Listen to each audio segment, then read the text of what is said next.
Привет, друзья! Попробую сегодня сварить настоящий борщ. Приступаем.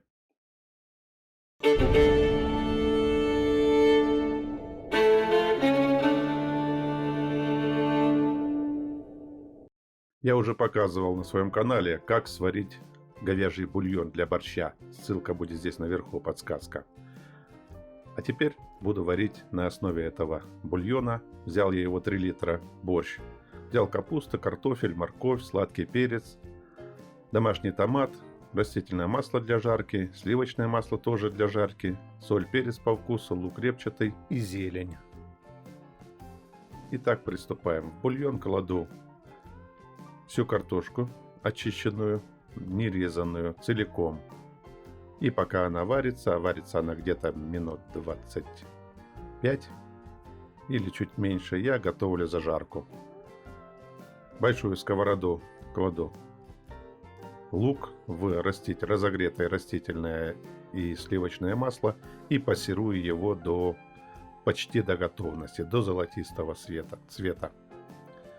Затем добавляю туда морковь. Кто-то скажет, что нужно сначала жарить морковь, потому что она дольше готовится. Но, друзья мои, все это потом будет вариться в борще дополнительно.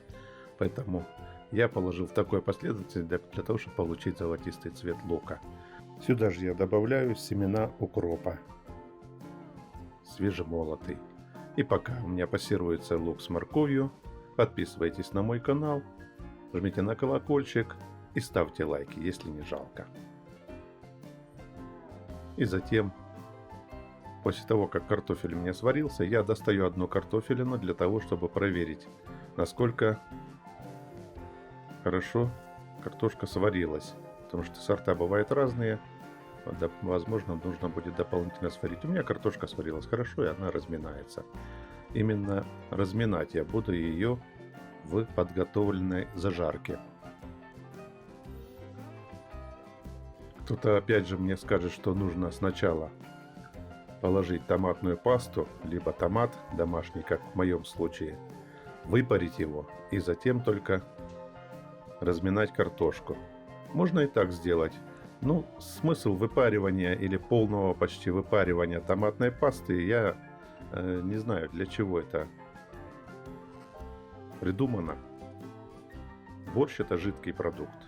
И полностью выпаривать из домашнего томата влагу я не вижу смысла.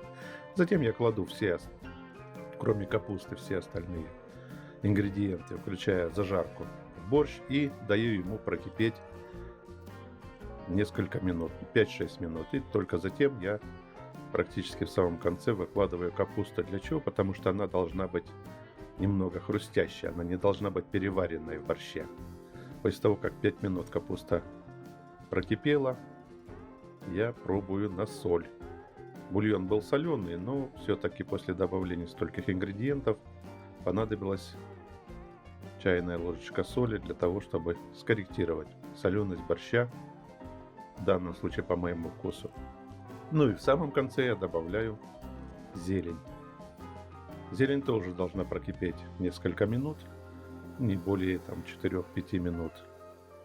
Все, борщ можно подавать к столу. Его можно употреблять сразу готовым, если, как у меня, не терпится. Лучше, говорят, когда он настоится. Потреблять его можно со сметаной или без таковой, с чесночком.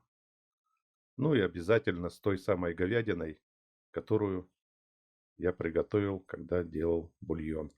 Подписывайтесь на мой канал, жмите на колокольчик, ставьте лайки, пишите комментарии, делитесь ссылками с друзьями. До новых встреч!